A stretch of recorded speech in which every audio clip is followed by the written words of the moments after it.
ചോദിക്കൂ. ഈ ജോർജിയയിലെ ഗ്രൂൺ യൂണിവേഴ്സിറ്റിയിലെ അഡ്മിഷൻ. ഓക്കെ. നമുക്ക് അതിന്റെ പ്രൊസീജിയേഴ്സ് ഒക്കെ എങ്ങനെയാ വരുന്നത്? ഏത് പ്രോഗ്രാമാണ് നോക്കാൻ ഉദ്ദേശിക്കുന്നത്? ഞാനിപ്പോ BSc നഴ്സിംഗ് ആണ് നോക്കാൻ ഉദ്ദേശിക്കുന്നത്. ഓക്കെ, നമുക്ക് BSc നഴ്സിംഗിന്റെ ക്വാളിഫിക്കേഷൻ വരുന്നത് +2 50% മാർക്ക് എനി സ്ട്രീം. അപ്പൊ ഈ വിസയുടെ അഡ്മിഷന്റെ കാര്യങ്ങളൊക്കെ എങ്ങനെയായിരിക്കും? നമ്മൾ ബേസിക് ഡോക്യുമെന്റ്സ് വെച്ചിട്ടാണ് ആപ്ലിക്കേഷൻ സബ്മിറ്റ് ചെയ്യുന്നത്. ആപ്ലിക്കേഷൻ സബ്മിറ്റ് ചെയ്ത് കഴിഞ്ഞാൽ വിത്തിൻ 2 to 3 വർക്കിംഗ് ഡേയ്സിനുള്ളിൽ നമുക്ക് ഓഫർ ലെറ്റർ എടുക്കാൻ പറ്റും. പിന്നെയുള്ള സ്റ്റേജ് എന്ന് പറയുന്നത് ഡോക്യുമെന്റേഷൻ, അതുപോലെ തന്നെ ഫീ പേയ്മെന്റ് കാര്യങ്ങളാണ് വരുന്നത്. നെക്സ്റ്റ് സ്റ്റേജ് എന്ന് പറയുന്നത് VFSലേക്കുള്ള ഡോക്യുമെന്റ്സ് പ്രിപ്പയർ ചെയ്യുന്ന സ്റ്റേജാണ്. ഡോക്യുമെന്റ്സ് കാര്യങ്ങളെല്ലാം പ്രിപ്പയർ ചെയ്തതിന് ശേഷം നമുക്ക് VFS വരുന്നത് കൊച്ചിയിലായിരിക്കും. VFS കഴിഞ്ഞതിന് ശേഷം നമുക്കൊരു 20 to 25 വർക്കിംഗ് ഡേയ്സിനുള്ളിലായിരിക്കും വിസ വരുന്നത്. ദെൻ ടിക്കറ്റ് എടുക്കുക, ട്രൈ ചെയ്യുക. ഇതാണ് നമുക്ക് പ്രോസസ്സ് വരുന്നത്.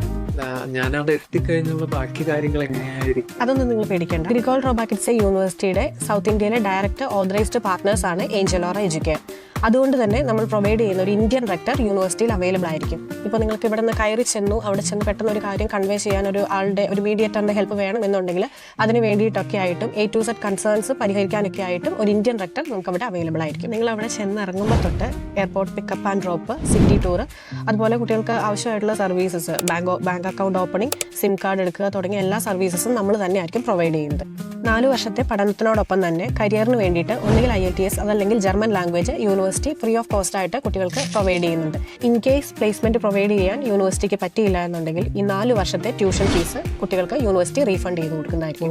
ഇപ്പൊ ഞാൻ അപ്ലൈ ചെയ്യണമെങ്കിൽ എനിക്ക് എപ്പോഴത്തേക്കായിരിക്കും പോകാൻ പറ്റുന്നത്? കറന്റ് നമുക്ക് സെപ്റ്റംബർ ഇൻടേക്ക് ആണ് ഓപ്പൺ ആയിട്ടുള്ളത്. സെപ്റ്റംബർ ആൻഡ് മാർച്ച് ആണ് നമുക്ക് ഇൻടേക്ക് വരുന്നത്. ഇപ്പോൾ സ്റ്റാർട്ട് ചെയ്യുകയാണെന്നുണ്ടെങ്കിൽ മൊത്തം നമുക്ക് 45 വർക്കിംഗ് ഡേയ്സ് ആണ് പ്രോസസ്സിങ്ങിന് ആവശ്യമായിട്ടുള്ളത്. അങ്ങനെയാണ് എൻ്റെ പാസ്പോർട്ടും ബാക്കിയുള്ള ഡോക്യുമെന്റ്സ് ഈ ഫയലിലുണ്ട്. അപ്പോൾ ഇതിന്റെ പ്രോസസ്സ് തന്നെ ഒന്ന് സ്റ്റാർട്ട് ചെയ്യാമോ? അതിനെന്താ ചെയ്യാലോ.